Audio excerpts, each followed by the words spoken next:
Assalamualaikum warahmatullahi wabarakatuh. Innal hamdalillah nahmaduhu wa nasta'inuhu wa nastaghfiruhu wa nastahdihi wa natubu ilaihi wa na'udzu billahi min shururi anfusina wa sayyiati a'malina. May yahdihillahu fala mudilla lahu wa may yudlil fala hadiya lahu. Wa asyhadu an la ilaha illallah wahdahu la syarika lahu wa asyhadu anna Muhammadan 'abduhu wa rasuluhu la nabiyya ba'dah. Ya ayyuhalladzina amanu taqullaha haqqa tuqatih wa la tamutunna illa wa antum muslimun. Ya ayyuhan nasu taqu rabbakumul ladzi khalaqakum min nafsin wahidah wa khalaqa minha zawjaha wa batha minhuma rijalan katsiran wa nisaa'a. واتقوا الله الذي تساءلون به والأرحام إن الله كان عليكم رقيبا يا أيها الذين آمنوا اتقوا الله وقولوا قولا سديدا يصلح لكم أعمالكم ويغفر لكم ذنوبكم ومن يطع الله ورسوله فقد فاز فوزا عظيما أما بعد فإن أصدق الحديث كتاب الله وخير الهدي هدي محمد صلى الله عليه وسلم وشر الأمور محدثاتها وكل محدثة بدعة وكل بدعة ضلالة وكل ضلالة في النار. إخواني وأخواتي أحبائي وأعزائي رحمني ورحمكم الله. Alhamdulillah, pada kesempatan sore hari ini kita bisa sama-sama bermurajaah. Apa yang akan kami sampaikan tidaklah asing bagi antum semuanya, yaitu tentang tazkiyatun nafs, tentang pensucian jiwa, yang mungkin para ustadz telah sering mengulang pembahasan ini. Namun sebagaimana perkataan para ulama bahwasanya ilmu kullama takarrar istaqar. Ilmu itu kalau sering diulang maka akan menetap pada diri kita. Meskipun kita hanya hadir, tidak mencatat, asal kita husnul istima', kita pandai mendengar, diam, tidak mengganggu, kita berulang-ulang hadir di majelis ta'lim, maka ilmu ini akan menancap di hati kita. Kenapa kita mengangkat tema yang sering dibahas baik oleh para ulama maupun asatidzah kita tentang tazkiyatun nafs, pensucian jiwa? Karena kunci kebahagiaan hidup manusia di dunia dan di akhirat adalah tergantung sejauh mana dia mensucikan jiwanya. Sebagaimana ayat yang kita dengar tadi, Imam membaca di dalam surah Asy-Syams, qad aflaha man zakkaha wa qad khaba man dassaha. Sungguh telah sukses, telah bahagia orang yang mensucikan jiwanya, dan telah binasa orang yang mengotori jiwanya. Dan Allah Subhanahu wa ta'ala di hari kiamat kelak hanya menerima jiwa yang selamat, jiwa yang sehat, jiwa yang selamat dari berbagai macam kemaksiatan. Yauma la yanfa'u malun wala banun illa man atallaha biqalbin salim. Tatkala seseorang pandai mensucikan jiwanya, maka bisa dipastikan dia menjadi orang yang paling bahagia di dunia ini. Meskipun hidupnya jauh di bawah garis kemiskinan, atau bahkan hidupnya di penjara. Karena kebahagiaan itu bukan pada materi, tapi lebih pada jiwa kita. Tatkala hati kita merdeka, meskipun kita tinggal di penjara, kita akan merasakan kebahagiaan hidup. Sebaliknya seseorang apabila hidupnya penuh dengan kemewahan, rumahnya megah, rupiahnya melimpah, tapi hatinya terpenjara, maka dia tidak akan bisa merasakan nikmatnya hidup di dunia ini. Sebagaimana firman Allah Subhanahu wa taala di dalam surah Thaha ayat 124, "Famanittaba'a hudaya fala yadhillu wala yashqa." Maka barang siapa mengikuti petunjukku, niscaya dia tidak akan tersesat dan tidak akan susah. Jaminan dari Allah Subhanahu wa taala. Akan tetapi sebaliknya, wa man a'rada an dzikri fa inna lahu ma'isyatan dhanka. Dan barang siapa berpaling dari peringatanku, berpaling dari petunjukku, niscaya baginya kehidupan yang sempit. Ini sudah menjadi kepastian. Maka kita lihat jumlah angka bunuh diri di negara-negara non-muslim, di negeri-negeri non-muslim lebih tinggi daripada di negeri-negeri muslimin. Dan semakin kaum muslimin lebih dekat pada ajarannya, maka mereka jauh dari kesedihan, gundah gulana, galau dan lain sebagainya. Kita lihat bagaimana para sahabat, mayoritas mereka hidup di bawah garis kemiskinan. Namun gak ada ceritanya ada seorang sahabat yang masuk rumah sakit jiwa, apalagi yang mati bunuh diri. Namun kita saksikan di negara-negara barat yang mereka memiliki berbagai macam fasilitas kebahagiaan hidup, namun banyak yang stres, banyak yang depresi, banyak yang galau, bahkan tidak sedikit yang mati di tiang gantungan. Dan jiwa yang kuat, karena jiwa yang sehat, jiwa yang bersih, yang selalu disucikan, inilah yang akan mampu menjalankan perintah-perintah Allah Subhanahu wa taala. Jadi kemampuan seseorang dalam menjalankan perintah Allah itu tidak hanya jasmani yang sehat, namun jauh lebih penting dari itu adalah jiwa yang sehat, jiwa yang bersih.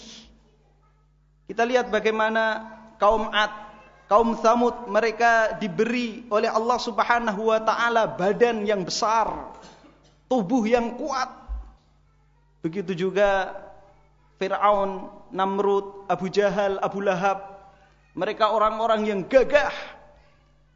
Namun satu perintah Allah, satu pun tidak ada yang mampu mereka laksanakan. Apa? Karena hati mereka kotor.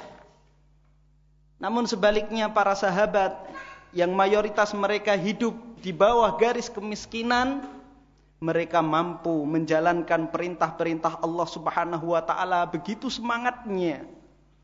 Bagaimana mereka melaksanakan sholat, baik sholat wajib maupun sholat sunnah, qiyamul lail, berpuasa, bahkan berjihad.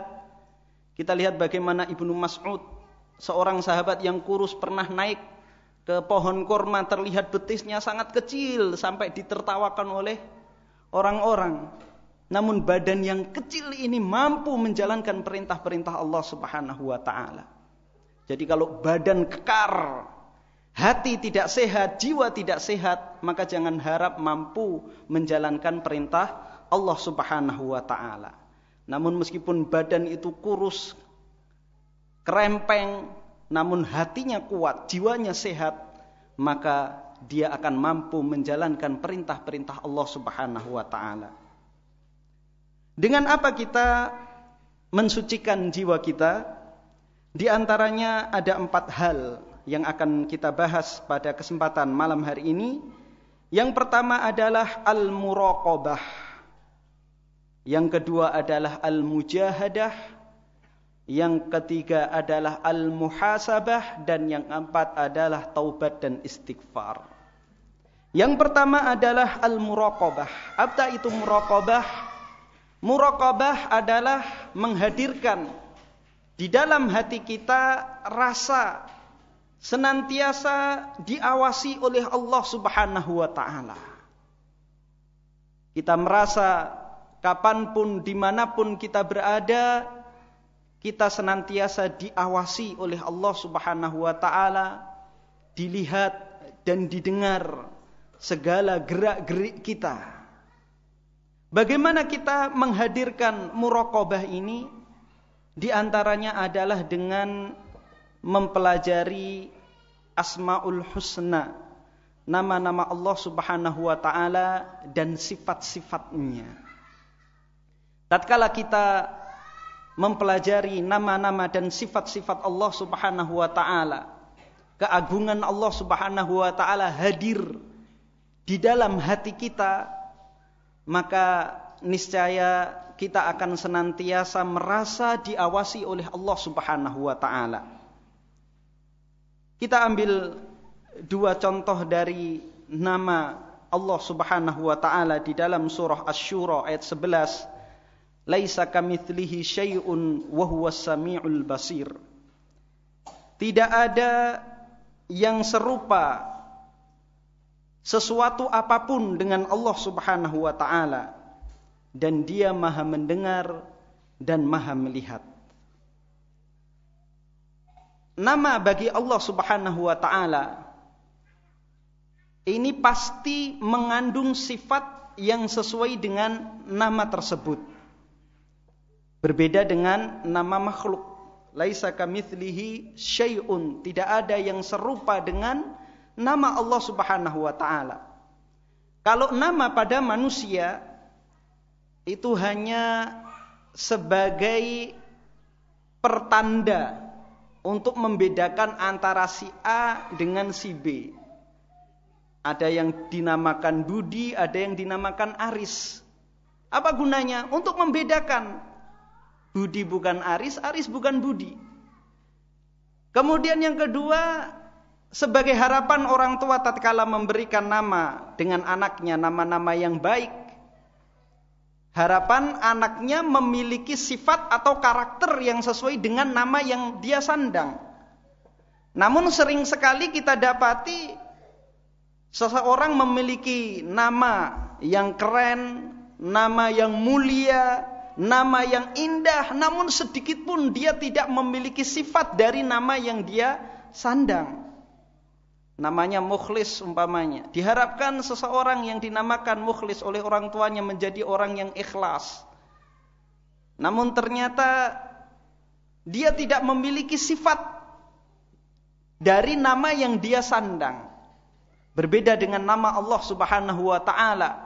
Setiap nama Allah Subhanahu wa taala pasti mengandung sifat yang sesuai dengan nama tersebut. Seperti Ar-Rahman, Ar-Rahim, Maha Pemurah dan Maha Penyayang. Maka pasti Allah Subhanahu wa taala Maha Pemurah dan Maha Penyayang.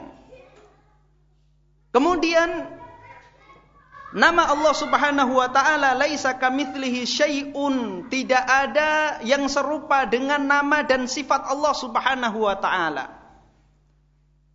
Kita makhluk bisa melihat dan bisa mendengar. Namun penglihatan dan pendengaran kita terbatas. Kita hanya mampu melihat apa yang ada di hadapan kita. Apa yang di belakang kita, kita tidak bisa melihatnya. Apa yang di belakang dinding kita tidak bisa melihat. Berbeda dengan penglihatan Allah Subhanahu wa taala menyeluruh semua makhluknya, baik yang ada di atas langit, yang ada di antara langit dan bumi, yang di muka bumi, yang di dalam bumi dan di dasar lautan, semuanya dilihat oleh Allah Subhanahu wa taala satu persatu. Begitu juga pendengaran Allah Subhanahu wa taala, berbeda dengan pendengaran kita. Pendengaran kita terbatas. Hanya dalam radius sekian meter kita mampu mendengar. Suara yang lebih jauh dari itu, kita tidak mampu mendengarnya. Kemudian, sifat Allah Subhanahu wa ta'ala, sebagaimana dikatakan Ibnu Qudamah Al-Maqdisi di dalam Lum'atul I'tiqad, la yushghiluhu sya'nun an sya'n. Satu kejadian tidaklah membuat Allah Subhanahu wa ta'ala lalai dari kejadian yang lain. Berbeda dengan kita manusia. Apabila ada satu kejadian yang lebih menghebohkan, maka kita akan lalai dari kejadian yang sedang kita perhatikan. Misalnya kita sedang mendengarkan tausiah dari ustadz, kemudian tiba-tiba di luar masjid ada suara menggelegar, ada anak yang ribut, ada bayi yang menjerit-jerit, maka akan buyar konsentrasi kita. Berbeda dengan sifat Allah Subhanahu wa taala, penglihatan dan pendengaran Allah Subhanahu wa taala la yushghiluhu sya'nun an sya'n. Satu kejadian, satu objek tidaklah membuat Allah Subhanahu wa taala lalai dari kejadian yang lain. Semisal di masjid ini ada orang yang berdoa kepada Allah Subhanahu wa taala, bermunajat, meminta kepada Allah Subhanahu wa taala dengan khusyuk, tadarru kepada Allah Subhanahu wa taala, berlinang air matanya. Allah Subhanahu wa taala melihat dan mendengar doa hamba yang sedang berdoa ini. Di luar sana ada yang bermaksiat kepada Allah Subhanahu wa taala. Itu pun dilihat dan didengar oleh Allah Subhanahu wa taala tanpa Allah Subhanahu wa taala lalai dengan orang yang berdoa di dalam masjid ini. Padahal di dunia ini ada miliaran orang beribadah kepada Allah dan miliaran pula orang bermaksiat kepada Allah Subhanahu wa taala. Satu persatu diperhatikan oleh Allah Subhanahu wa taala dan Allah Subhanahu wa taala akan membalasi semua apa yang mereka lakukan. Pekerjaan hambanya semuanya akan dibalasi oleh Allah Subhanahu wa taala. Tidak ada yang luput dari penglihatan dan pendengaran Allah Subhanahu wa taala. Maka dua nama saja yang kita pelajari, As-Sami, Al-Basir, ini akan membangkitkan rasa muraqabah di dalam hati kita. Dan kitab yang paling bagus di dalam fikih Asmaul Husna yang ditulis oleh Syekh Abdul Razak bin Al-Badr Al-Abbad yang menulis kitab Fiqh Asmaul Husna, Fiqhul Asmail Husna, dan alhamdulillah sudah diterjemahkan. Maka kita usahakan memiliki buku ini. Kita membaca setiap hari satu Asmaul Husna saja. Dalam satu bulan kita bisa mempelajari atau memahami 30 dari nama Allah Subhanahu wa ta'ala dan sifat yang terkandung dari nama tersebut. Maka semakin banyak nama Allah Subhanahu wa ta'ala yang kita ketahui, yang kita kenal, yang kita fahami, maka muraqabah ini akan muncul di dalam hati kita. Kemudian yang kedua adalah al-mujahadah. Mensucikan jiwa kita dengan bermujahadah, yaitu berusaha dengan sungguh-sungguh dalam menjalankan perintah-perintah Allah Subhanahu wa ta'ala maupun meninggalkan larangan-larangan Allah Subhanahu wa ta'ala. Karena jiwa kita ini senantiasa mengajak kita kepada kejelekan. Selain syaitan yang menggoda kita, jiwa kita sendiri mengajak, menarik untuk berbuat maksiat, untuk tidak taat kepada Allah Subhanahu wa ta'ala. Sebagaimana disebutkan oleh Allah Subhanahu wa ta'ala di dalam surah Yusuf, Innan nafsa la ammaratun bisu. Sesungguhnya jiwa itu senantiasa, ammarah ini isim fa'il dalam sighah mubalaghah. Artinya senantiasa. Kalau amir itu yang memerintahkan. Seperti kadzib itu orang yang berdusta. Tapi kalau kadzab itu adalah pendusta, sehari-harinya dia selalu berdusta. Kalau kadzib itu sekali berdusta, sekali dua kali. Tapi kalau kadzab itu tidak keluar dari lisannya kecuali kata-kata dusta. Begitu juga amir itu memerintahkan. Tapi kalau ammarah senantiasa memerintahkan, mengajak. Jadi nafsu jiwa kita ini senantiasa mengajak pada kejelekan. Maka kita perlu bermujahadah. Meskipun ilmu sudah kita pelajari, nama-nama dan sifat-sifat Allah, keagungan Allah Subhanahu wa ta'ala, akan datangnya hari akhir, hari kiamat, azab kubur, kita telah pelajari, kita tahu. Namun jiwa kita selalu mengajak untuk berbuat malas, dalam menjalankan ibadah kepada Allah Subhanahu wa taala dan mengajak untuk bermaksiat kepada Allah Subhanahu wa taala. Di sini perlunya mujahadah. Mujahadah hamba-hamba Allah Subhanahu wa taala bertingkat-tingkat. Tingkatan yang tertinggi adalah tingkatan para nabi dan para rasul, kemudian para sahabat.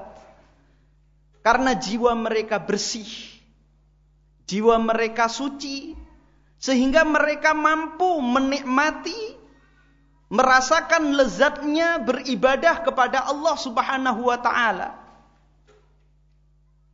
Sebagai gambaran bagaimana sahabat beribadah kepada Allah Subhanahu wa taala, bagaimana mereka menikmati manisnya beribadah kepada Allah Subhanahu wa taala, dikisahkan ada salah seorang sahabat Muhajirin dan Ansor, dua orang sahabat sedang berjaga di malam hari. Sahabat Muhajirin tidur, sahabat Ansor melakukan sholat tahajud. Tatkala dia sholat, tiba-tiba ada orang kafir naik ke atas bukit. Karena melihat sahabat satunya tidur, dia melemparkan panah ke sahabat yang sedang sholat ini, mengenai betisnya. Dia lanjutkan sholatnya. Karena melihat sahabat ini tidak bergerak, tidak membalas, tidak membatalkan sholatnya, orang kafir ini melempar anak panah lagi. Sampai beberapa anak panah menimpai betisnya. Ketika itu sahabat Muhajirin terbangun. Tatkala melihat sahabat Muhajirin ini terbangun, orang kafir ini pun lari. Kemudian sahabat Muhajirin ini mengatakan kepada sahabat Ansor ini, "Kenapa engkau tidak batalkan sholatmu dan bangunkan aku?" Maka dia pun mengatakan, "Sesungguhnya aku sedang membaca satu surat yang aku tidak suka untuk memutus surat tersebut." Karena apa? Saking merasakan manisnya bermunajat kepada Allah Subhanahu wa taala, khusyuk merenungi ayat-ayat yang dia baca. Padahal sah-sah saja dalam keadaan atau kondisi seperti ini dia membatalkan sholatnya dan tidak berdosa sama sekali, tidak tercela sama sekali. Namun karena apa? Kecintaan dia membaca ayat-ayat Al-Quran, dia tidak terganggu disebabkan oleh anak panah ini. Sampai derajat seperti itu ibadah mereka. Merasakan bagaimana manisnya beribadah kepada Allah Subhanahu wa ta'ala. Jauh berbeda dengan ibadah kita. Jangankan anak panah. Kalau kita sholat di siang hari, ada bau ikan asin atau sambal terasi, kita sudah enggak khusyuk. Jangankan anak panah. Iya. Nyamuk, ya. Jangankan nyamuk ataupun sambal terasi, enggak ada apa-apa, hening, enggak ada yang mengganggu sama sekali. Kita juga belum bisa khusyuk. Karena apa? Kata Ibnu Qudamah di dalam Mukhtasar Minhajul Qasidin, penyebab tidak kekhusyuan seseorang di dalam sholat adalah lemahnya keimanan kepada akhirat dan besarnya kecintaan kepada dunia. Memang wajah kita menghadap ke kiblat, tapi hati kita menghadap ke pasar. Hati kita menghadap ke bisnis kita dan lain sebagainya. Oleh karena itulah tidak ayal Rasulullah sallallahu alaihi wasallam mengatakan, "La tasubbu ashabi, fa wallahi law annakum anfaqa mithla Uhudin dhahaba ma balagha mudda ahadihim wala nasifahu." Janganlah kalian mencela sahabat-sahabatku, demi Allah, jika salah seorang di antara kalian berinfak emas sebesar gunung Uhud. Subhanallah. Siapa yang bisa infak sebesar gunung Uhud emas? Yang panjangnya kurang lebih 7 kilo. Dan gunung kalau di Arab itu gunung batu. Ya. Tanahnya hampir tidak ada, semuanya batu, makanya nggak ada tumbuh-tumbuhannya. Kalau kita gunung di Jawa ini subur, ya. Sayur-sayuran subur. Di Arab nggak ada tumbuh-tumbuhannya, karena apa? Batu. Kalau ada salah seorang di antara kita meninfakkan emas sebesar gunung Uhud, apa kata Rasulullah sallallahu alaihi wasallam? ma balagha mudda ahadihim wala nasifahu. Itu tidak bisa menyamai infaknya sahabat segenggam kurma, tidak pula setengahnya. Kenapa emas sebesar gunung Uhud tidak bisa mengalahkan segenggam kurma ataupun setengahnya? Tiada lain karena amalan hati kita dengan amalan hati mereka. Maka Bakar Al-Muzani mengatakan, ma sabaqakum Abu Bakrin bikathratis shalah wala saum wala sadaqah walakin bisyai'in waqara fi qalbi. Tidaklah Abu Bakar As-Siddiq mengungguli kalian dengan banyaknya salat, dengan banyaknya sedekah, dengan banyaknya puasa. Akan tetapi Abu Bakar As-Siddiq mengungguli kalian dengan sesuatu yang tertanam di dalam hatinya. Keimanan kepada Allah Subhanahu wa ta'ala inilah yang membedakan kualitas ibadah kita dengan ibadah mereka. Kalau kuantitas, umat di zaman kita sekarang ini bisa menyamai ibadahnya sahabat secara kuantitas. Jumlah bisa. Salat umpamanya bisa. Rasulullah tidak pernah salat qiyamul lail di dalam riwayat Aisyah melebihi 11 rakaat. Umat di zaman kita sekarang bisa 21, bisa 51 dan seterusnya. Namun kualitas jangan harap bisa menyamai ibadahnya Rasulullah dan para sahabatnya. Karena apa? Kita salat 21 rakaat. Mana yang khusyuk? Ya, saya tidak berbicara yang tidak tumakninah. Ini yang tumakninah ya. Yang dilakukan dengan tumakninah seperti yang di Masjidil Haram dan di Masjid Nabawi. Mana di antara rakaat dari rakaat pertama sampai rakaat 21 tersebut yang khusyuk? Memang berdiri kita lama. Badan kita di masjid, namun hati kita kemana-mana. Tidak ada yang hadir sekejap pun di dalam masjid tersebut. Inilah yang membedakan ibadah kita dengan ibadah para sahabat Rasulullah sallallahu alaihi wasallam radhiyallahu anhum wa arda anhum. Namun demikian kita jangan putus asa untuk senantiasa bermujahadah, memaksa jiwa kita untuk taat kepada Allah Subhanahu wa taala. Memang hati kita belum sama dengan hati dan jiwa para sahabat. Namun kita harus memaksa diri kita karena jiwa kita sedang sakit. Jiwa yang sakit, dia tidak akan bisa merasakan manisnya ibadah. Sebagaimana jasad badan kita. Tatkala jasad kita sakit, makanan selezat, senikmat apapun, rasanya semuanya pahit. Namun kita harus memakan obat yang pahit agar apa? Jasad kita ini sehat. Begitu juga tatkala jiwa kita sakit, terapinya adalah memaksa jiwa kita untuk beribadah kepada Allah Subhanahu wa taala. Jangan dibiarkan jiwa kita karena sakit beribadah belum bisa khusyuk, menuntut ilmu gak paham-paham, akhirnya tidak menuntut ilmu, akhirnya tidak sholat, meninggalkan sholat, malah ini salah kaprah. Harus kita paksa.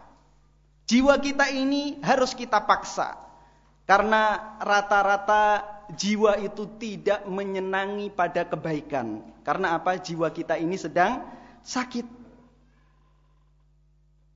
Orang-orang kafir yang masuk Islam karena ditaklukkan oleh para mujahidin di zaman Rasulullah sallallahu alaihi wasallam yang akhirnya mereka masuk Islam, Allah Subhanahu wa taala kagum kepada mereka.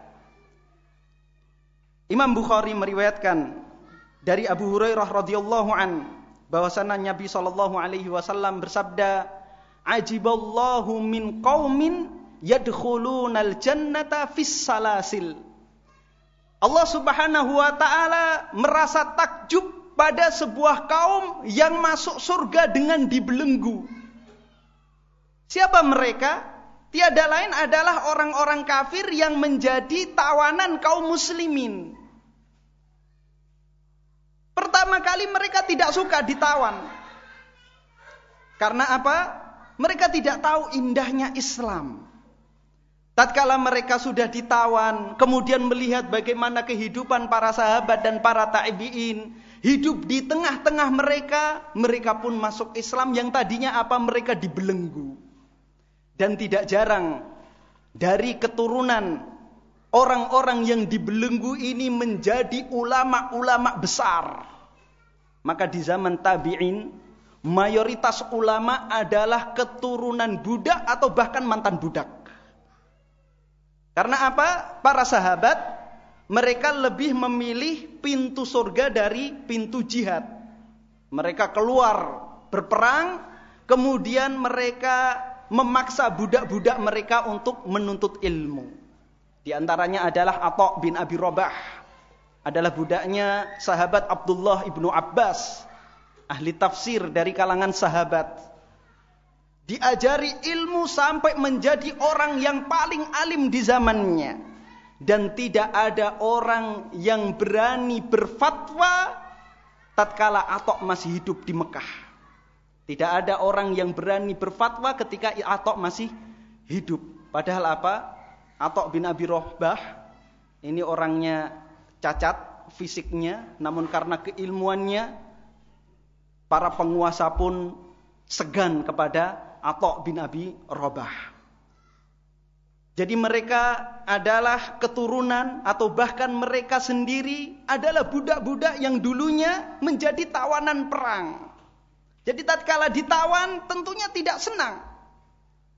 Namun tatkala sedikit demi sedikit diajarkan Islam, maka mereka pun bisa tenang dengan keislaman mereka. Dan mereka berislam dengan baik, yang akhirnya insya Allah masuk surga Allah subhanahu wa ta'ala. Begitu juga para ulama.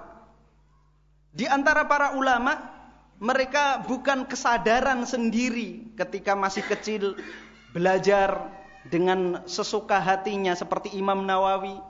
Imam Nawawi menangis kalau diajak main sama teman-temannya. Berbeda dengan anak-anak kita. Jangan anak-anak kita berbeda dengan kita. Menangis kalau nggak diajak main. Imam Nawawi ketika masih kecil diajak main, dipaksa oleh teman-temannya. Akhirnya karena nggak enak sama teman-temannya, ikut main itu pun dengan menangis.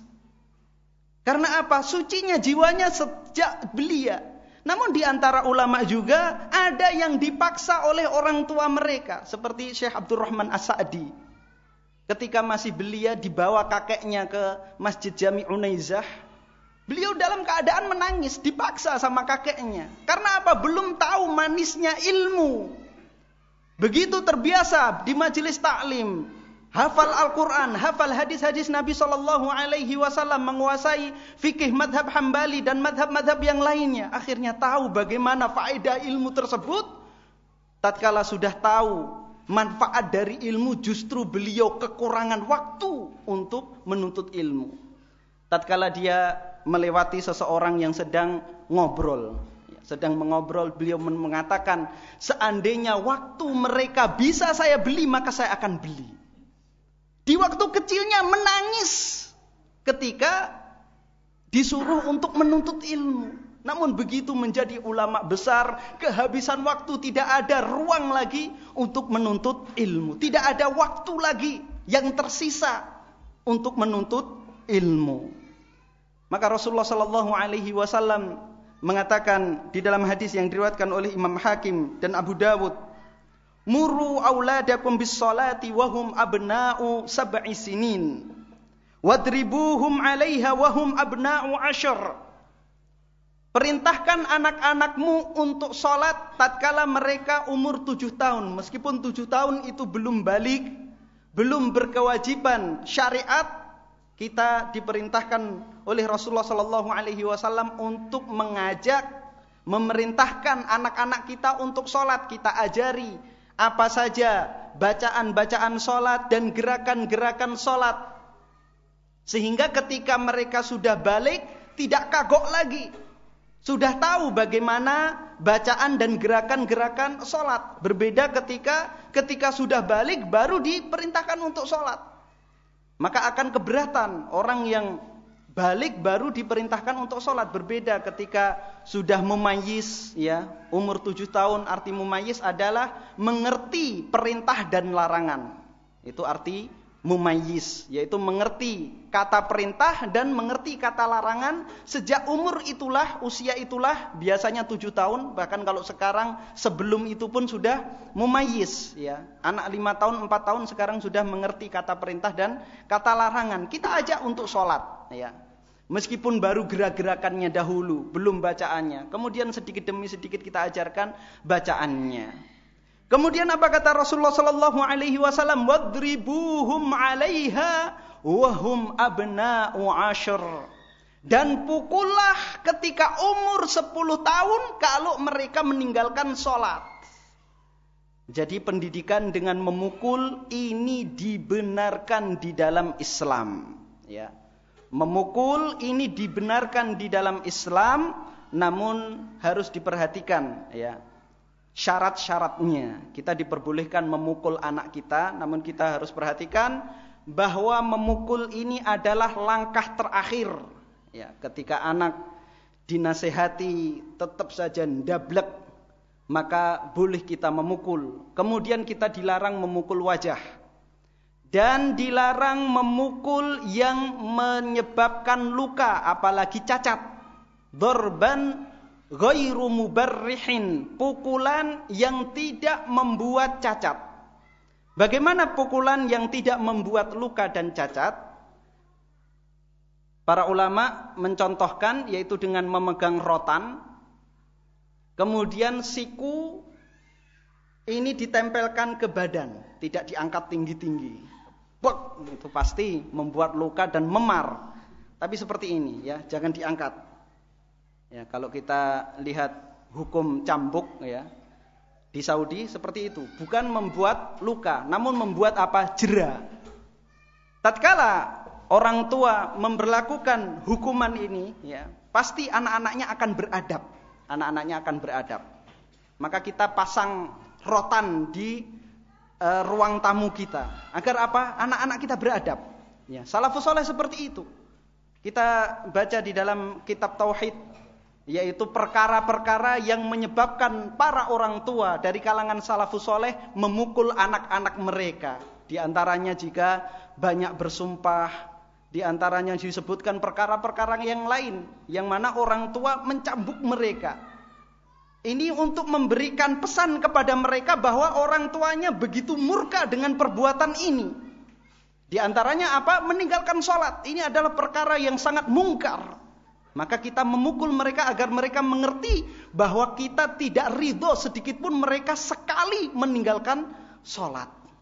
Namun kebanyakan tarbiyah pendidikan kita mengkiblat ke barat, ya, dicubit saja, diajukan ke pengadilan. Maka kita lihat hasilnya. Anak-anak di zaman kita sekarang ini bagaimana sedikitnya adab mereka kepada orang tua. Jangankan kepada guru, kepada orang tua aja mereka tidak memiliki adab. Lebih mending pendidikan orang tua kita zaman dahulu dengan memukul meskipun overdosis, ya. Meskipun sampai memar, sampai merah, tapi alhamdulillah anak-anaknya jadi beradab, tahu berbakti kepada orang tua. Jadi yang jelas, perbuatan kebajikan terkadang harus dipaksakan, baik kepada orang lain termasuk juga terhadap diri kita sendiri. Saat ini kita belum mampu khusyuk di dalam sholat, belum bisa tadabbur ketika membaca Al-Quran, belum bisa ikhlas ketika bersedekah, maka kita paksakan untuk sholat, untuk puasa, untuk bersedekah, menghadiri majelis ta'lim, meskipun belum maksimal, meskipun belum 100%. Kalau kita terus menerus seperti itu, maka insya Allah Allah subhanahu wa ta'ala akan memberikan taufik kepada kita. Suatu saat kita akan merasakan manisnya amalan-amalan tersebut. Sebagaimana janji Allah subhanahu wa ta'ala di dalam surah Al-Ankabut ayat 69, walladzina jahadu fina lanahdiyannahum subulana. Dan orang-orang yang bermujahadah, berusaha keras, bersungguh-sungguh mencari keridhaan kami, niscaya kami akan tunjukkan jalan-jalan kami. Dan itu sudah menjadi sunnatullah. Kita lihat bagaimana para ulama, kalau kita lihat biografi mereka, berbagai macam cara mereka lakukan untuk mendapatkan ilmu ini. Kecerdasan mereka berbeda-beda. Ada yang kecerdasannya sekali baca langsung hafal, seperti Imam Syafi'i, kalau membaca kitab, sebelah kirinya dia tutup, membaca sebelah kanan. Kenapa ditutup sebelah kirinya? Imam Syafi'i mengatakan, aku khawatir mataku melirik kepada yang kiri, kemudian aku hafal yang kiri sebelum hafal yang kanan. Begitu kemampuan Imam Syafi'i. Kita pelototin juga nggak hafal-hafal. Ada juga di antara mereka yang kemampuannya tidak seperti itu. Namun yang sama pada mereka adalah mujahadah mereka. Kesungguhan mereka dalam menuntut ilmu, maka mereka menghasilkan atas taufik dari Allah Subhanahu wa taala, menghasilkan apa yang mereka inginkan. Kemudian yang ketiga adalah al-muhasabah. Introspeksi terhadap setiap amalan yang kita lakukan. Allah Subhanahu wa taala berfirman di dalam surah Al-Hasyr ayat 18, Ya ayyuhalladzina amanu taqullaha wal tandur nafsum ma qaddamat lighad. Hai orang-orang yang beriman, bertakwalah kalian kepada Allah, dan hendaknya setiap jiwa melihat apa yang telah dia lakukan untuk hari esok, yaitu hari kiamat. Maka setiap hari, di akhir hari, di malam hari sebelum kita tidur, hendaklah kita bermuhasabah apa saja yang telah kita lakukan di hari ini. Amalan apa saja yang telah kita lakukan di hari ini. Bermuhasabah pada amalan-amalan itu seperti seorang pedagang yang mengaudit keuangannya. Mengecek, memeriksa berapa modalnya, berapa keuntungannya, berapa yang laku, berapa yang belum laku. Karena iman dan amal soleh kita ini diibaratkan oleh Allah Subhanahu wa ta'ala, sebagaimana disebutkan di dalam surah As-Saff, adalah barang perdagangan. Kita sedang berdagang dengan Allah Subhanahu wa ta'ala. Ya ayyuhalladzina amanu hal adullukum ala tijaratin tunjikum min adzabin alim tu'minuna billahi wa rasulihi wa tujahiduna fi sabilillahi bi amwalikum wa anfusikum. Hai orang-orang yang beriman, maukah aku tunjukkan kepada kalian sebuah perdagangan yang bisa menyelamatkan kalian dari azab yang pedih, yaitu kalian beriman kepada Allah dan Rasulnya, dan kalian berjihad di jalan Allah Subhanahu wa ta'ala dengan harta dan jiwa-jiwa kalian. Dari ayat ini jelas bahwa semua amal kita, iman dan amal ibadah kita di dunia ini, kita sedang berdagang dengan Allah Subhanahu wa ta'ala. Apa yang akan diberikan oleh Allah Subhanahu wa ta'ala? Rasulullah sallallahu alaihi wasallam bersabda, "Ala inna sil'atallahi ghaliyatun. Ala inna sil'atallahil jannah." Sungguh harta perdagangan Allah Subhanahu wa ta'ala teramat mahal. Sungguh harta perdagangan Allah Subhanahu wa ta'ala itu adalah surga. Kalau untuk mendapatkan keuntungan dunia kita teliti, maka untuk mendapatkan surga maka kita harus lebih teliti terhadap amalan-amalan yang kita lakukan. Ya, kita lanjutkan. Jadi amal kita ini seperti perdagangan dengan Allah Subhanahu wa ta'ala, sebagaimana disebutkan oleh Allah dan Rasulullah sallallahu alaihi wasallam. Syekh Abu Bakar Jabir Al-Jazairi, salah seorang pengajar tafsir di Masjid Nabawi, memberikan cara, metode kepada kita bagaimana kita bermuhasabah. Karena semakin kita pandai bermuhasabah, maka akan semakin berkualitas amalan kita setiap hari. Sebagaimana seorang pedagang semakin pandai mengaudit keuangannya, maka semakin dekat dia dengan keberhasilan atau keuntungan. Asy-Syaikh mengatakan bahwa amalan wajib kita itu seperti modal bagi pedagang. Amalan-amalan sunnah kita bagaikan keuntungan. Dan amalan kemaksiatan itu bagaikan kerugian. Maka setiap hari sebelum kita tidur, kita perhatikan amalan-amalan kita tersebut. Pada hari ini, sudahkah kita melaksanakan kewajiban-kewajiban dari Allah Subhanahu wa ta'ala yang dibebankan kepada kita? Kalau sudah, maka modal kita utuh. Kalau belum, berarti ada yang berkurang pada modal kita. Artinya apa? Rugi. Karena meninggalkan kewajiban itu adalah maksiat. Artinya kerugian. Kemudian kita lihat pada amalan-amalan sunnah. Sudah berapa yang kita lakukan?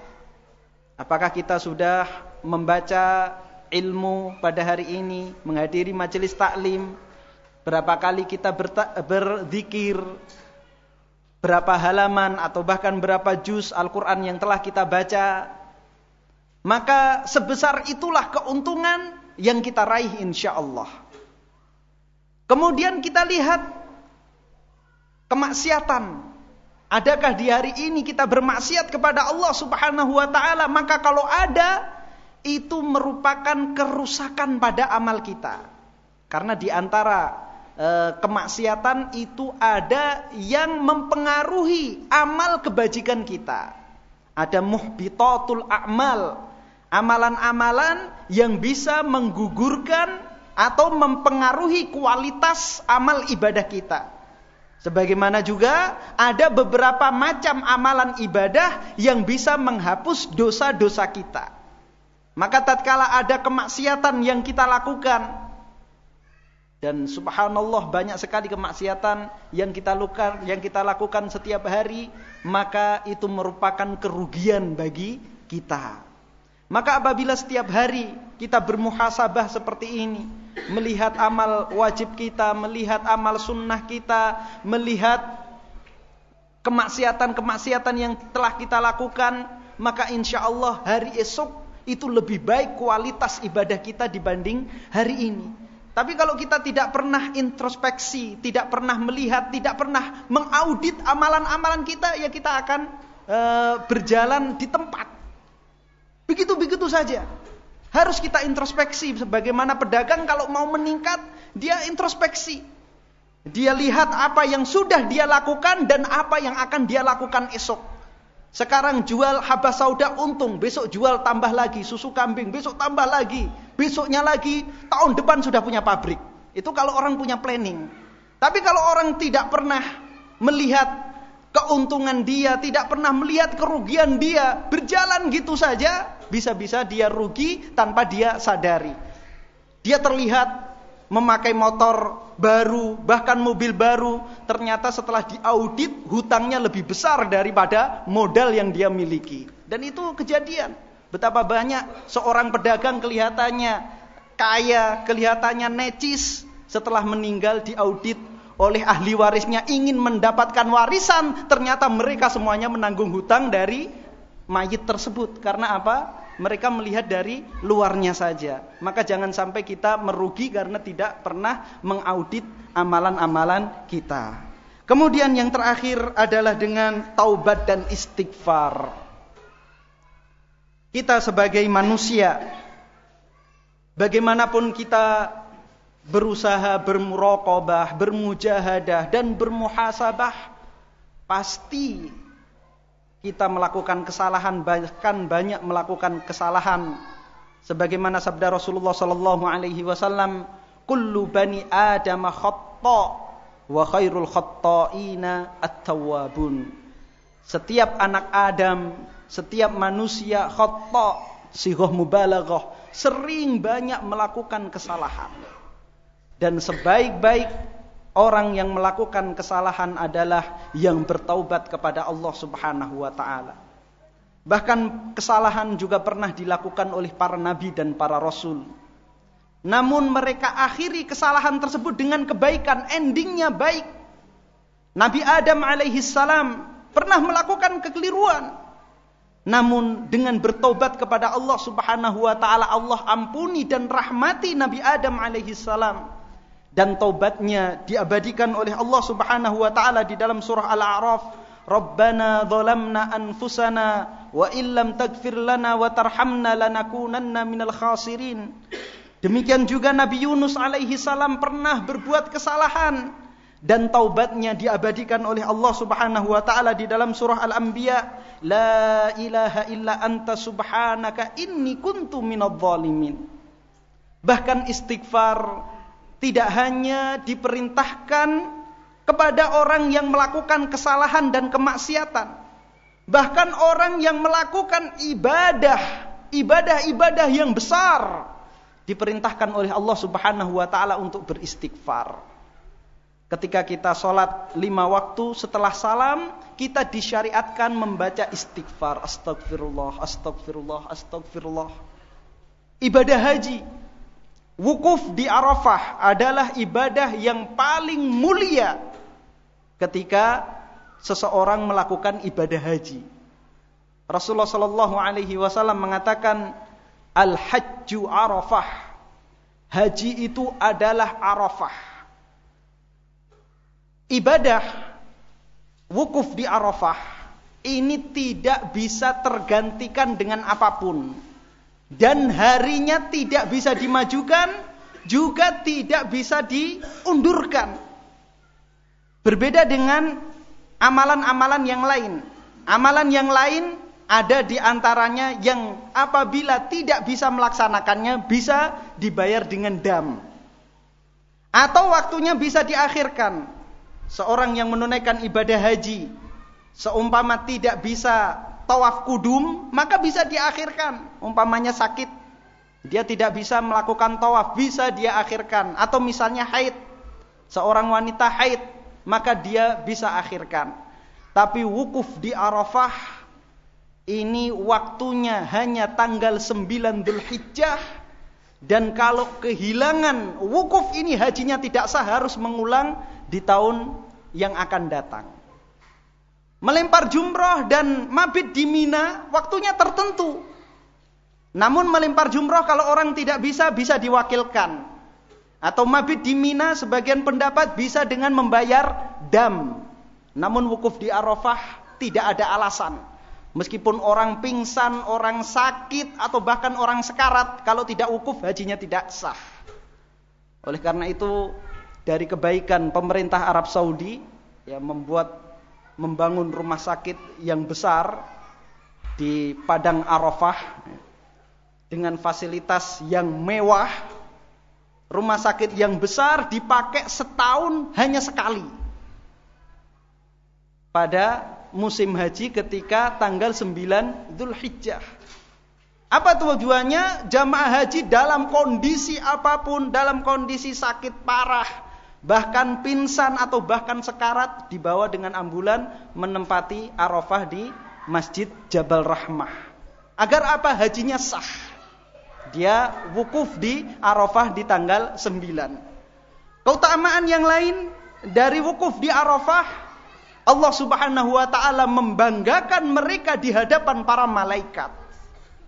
Namun apa kata Allah subhanahu wa ta'ala kepada para jamaah haji yang selesai melaksanakan wukuf di Arafah? Sebagaimana firman Allah subhanahu wa ta'ala di dalam surah Al-Baqarah ayat 199, "Tsumma afidhu min haitsu afadhan nas wastaghfirullah." Kemudian bertolaklah kalian dari tempat orang-orang bertolak, yaitu dari Padang Arafah. Wastaghfirullah, dan beristighfarlah kalian kepada Allah subhanahu wa ta'ala. Subhanallah. Amalan yang begitu mulia, amalan yang dibanggakan oleh Allah subhanahu wa ta'ala. Allah subhanahu wa ta'ala memerintahkan kepada orang-orang yang selesai wukuf untuk beristighfar kepada Allah subhanahu wa ta'ala.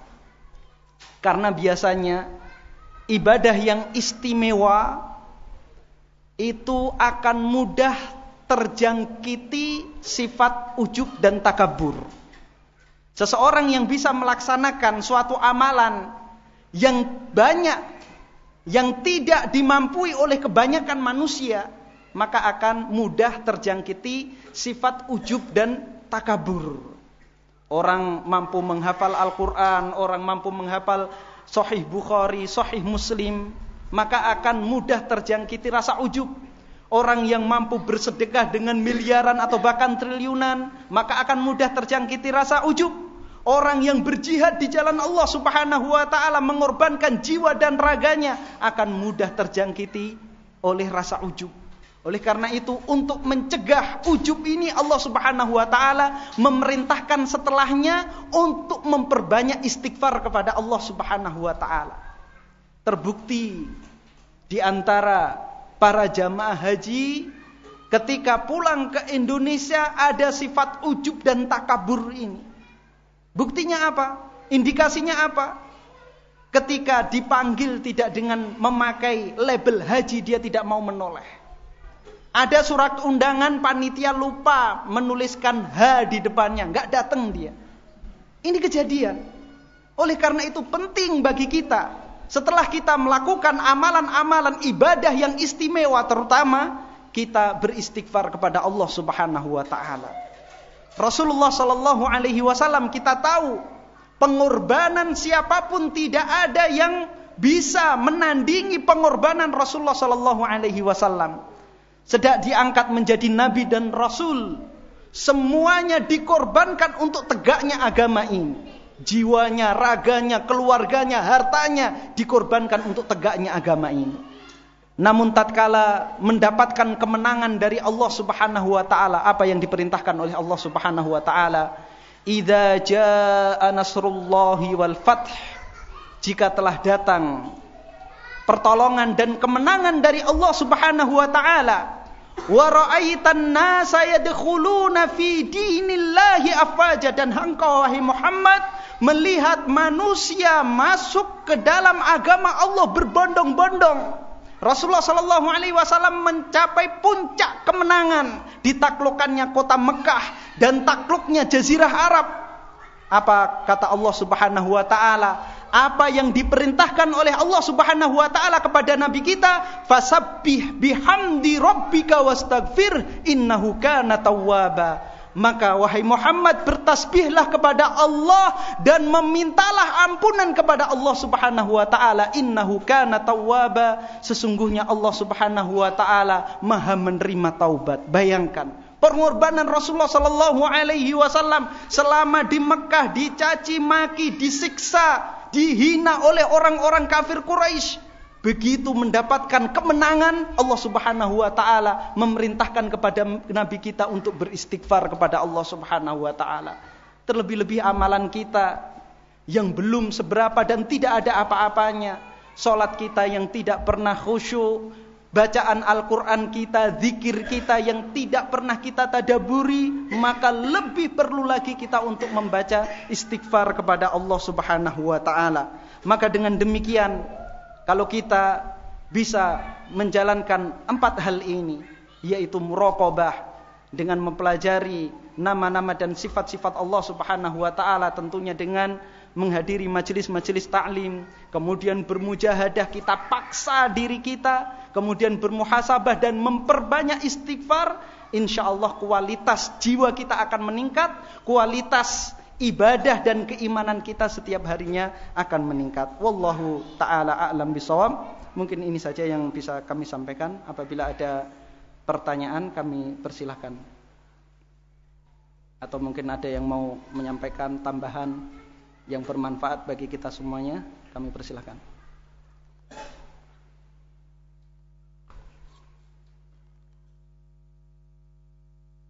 Tidak ada.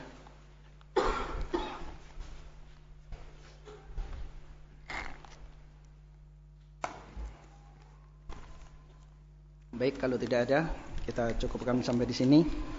Mohon maaf apabila ada kekurangan, dan mudah-mudahan yang sedikit ini mampu kita amalkan dan kita memohon kepada Allah Subhanahu wa ta'ala untuk mengaruniakan kepada kita ilmu yang bermanfaat dan amal yang saleh. Kita tutup dengan doa kafaratul majlis. Subhanakallahumma wa bihamdika asyhadu an la ilaha illa anta astaghfiruka wa atubu ilaik. Assalamualaikum warahmatullahi wabarakatuh.